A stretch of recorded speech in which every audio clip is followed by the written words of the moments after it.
NDC के platform से आप तमाम ने भी खूब मुलाकातें की। ईद से कबल बहुत भरपूर तरह से हमने देखा कि अपोजिशन के रैंक्स में अब कुछ हद तक इत्तेफाक नज़र आ रहा है, कुछ मुलाकातें भी हो रही हैं। क्या अब उम्मीद रखी जाए अब चूँकि ईद खैर आफियत से गुजर गई है, और क्या हुकूमत के लिए वाकई कोई टफ टाइम आ सकता है? आपके अपने रैंक्स में हकीकतन एक अगर बात मैं आपसे पूछूं, कितनी हम आहंगी है? बिस्मिल्लाहिर्रहमानिर्रहीम।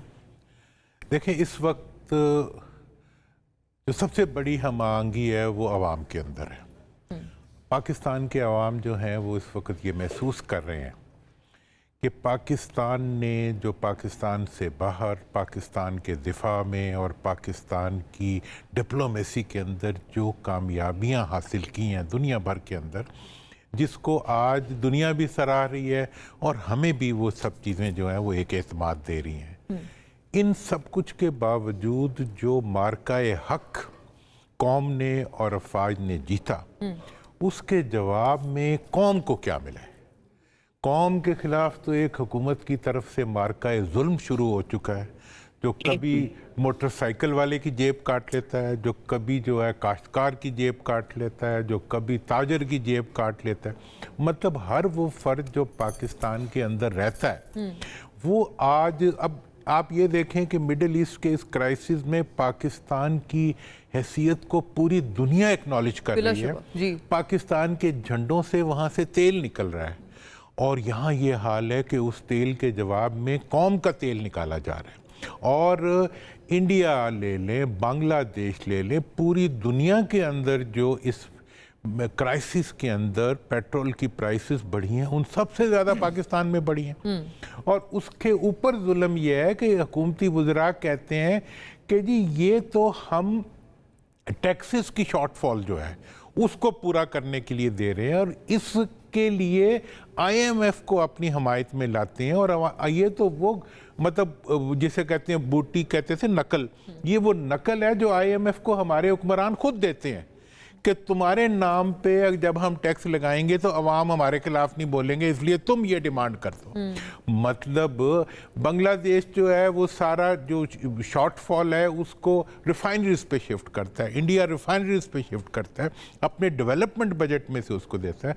और हमारे हुक्मरान ये करते हैं कि अवाम की गर्दन दबाते हैं।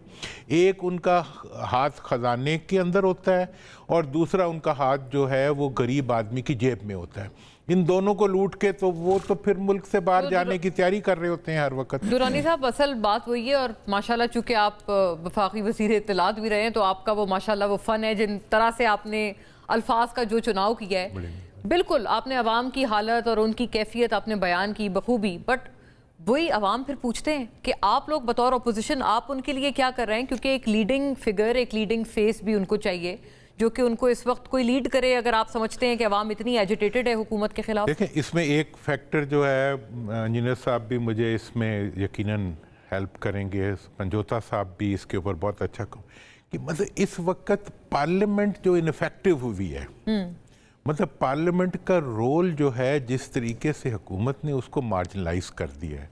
तो अब हाइब्रिड के नाम पे बनने वाली हुकूमत, पहले तो अवाम और अपोजिशन के ऊपर पुलिस होती थी हुकूमती जो उसको डराती थी, अब हाइब्रिड के नाम पे इन्होंने हज़ारों को भी ला के खड़ा कर दिया। अब उसका नतीजा ये, और ये बात मैंने कराची में भी की और मैं हर जगह कर रहा हूँ, कि अगर हुकूमत हाइब्रिड हो जाएगी तो फिर अवाम को उसका मुकाबला करने के लिए एक हाइब्रिड अपोजिशन भी बनानी पड़ेगी। इंटरेस्टिंग। ठीक है जी। तो अब ये है कि मैं तो ये समझता हूँ हाइब्रिड ऑपोजिशन, हाँ, आप बनने को तैयार हैं हाइब्रिड ऑपोजिशन? देखें जी, ऑपोजिशन तो हम तो ऑपोजिशन है, हाँ। ताकत के लिए हम हाइब्रिड भी बन जाएंगे। वाह, अच्छा है, बहुत मायने खेज ये जो है बात, अब कोई बनना चाहे या ना बनना चाहे, हुकूमत में तो इतनी ऑडेसिटी है कि वो खुद कह देते हैं कि जी हम हाइब्रिड हुकूमत हैं, हाँ। और हैं भी, हाँ। ठीक है ना जी। और वो तो उन बेचारों में तो असल जो इस वक्त ऑपोजिशन का चैलेंज है ना, वो ये है कि उन्होंने फॉर्म 47 से पाकिस्तान की सियासत को फॉर्म 45 तक ला। ये आपका असल ऑब्जेक्टिव होना चाहिए, जैसे भी अचीव हो। और दूसरी बात जो है, ये बिल्कुल क्लियर है कि इस वक्त पाकिस्तान के अंदर जो हुकूमत है वो ना अवाम को कुछ डिलीवर कर पा रही है और ना पाकिस्तान को डिलीवर कर रही है। राइट। मैं इजाज़त दीजिएगा दुरानी साहब, ये इंजीनियर साहब इस पे ज़रा आपका रोल बड़ा मुनफरिद है ना, कि ऐसा लगता है आप सेंटर में हैं और आपको दोनों तरफ से खींचा जा रहा है अपनी जानिब। एक तरफ एनडीसी बशमूल दुरानी साहब और बहुत एक भारी भरकम वफ्त, मतलब इन जैसे हजरात पर मुश्तमिल आपसे मिलता है, मौलाना साहब से मुलाकातें सब कुछ हैं। फिर अभी सुहेल आफरीदी साहब, वो लोग अलग आपसे मिल रहे हैं और मज़े की बात है दोनों एक दूसरे को रिकग्नाइज नहीं करते। तो आपसे पूछना बजा होगा कि आप किसकी तरफ है? बहुत शुक्रिया आपका मोना। मैं इस बात से बिल्कुल इत्तेफाक करता हूँ आपके सवाल पर के जवाब पर आने से पहले जी, कि पाकिस्तान में अपोजिशन के मुत्तहद और मुत्तफ़िक होने की जितनी ज़रूरत आज है शायद उससे पहले कभी हो। और उसके लिए बुनियादी नुक्ता जो है, दुरानी साहब बड़े भी हैं और सारी ज़िंदगी इसी सहरा की जो है इन्होंने खाक छानी है सियासत की। हम इंटरनेशनली हम डिप्लोमेटिक फ्रंट पे तो कामयाब हो गए, लेकिन डिप्लोमेटिक फ्रंट पे तो हुकूमत और अपोजिशन का कोई झगड़ा होता नहीं है। रियासत पाकिस्तान के लिए, रियासत पाकिस्तान की कामयाबी के लिए अपोजिशन और हुकूमत एक जैसी हुआ करती है। हम सब पाकिस्तानी हैं, हमने इंडिया के खिलाफ जंग जीती, शादियाँ हम सब ने बजाए और हमें बजा तौर पर उस पर फ़ख्र है, इसमें कोई शक वाली बात नहीं है। अपोजिशन हमेशा आपको डोमेस्टिक, जब आप सियासत में आते हैं तो आपको अपोजिशन का एक किरदार होता है। इस वक्त आप देख लीजिए कि जितनी हमारी रियासत जो है वो डिप्लोमेटिक फ्रंट पे कामयाब है, उतनी डोमेस्टिक फ्रंट पे नाकाम तरीन हुकूमत है।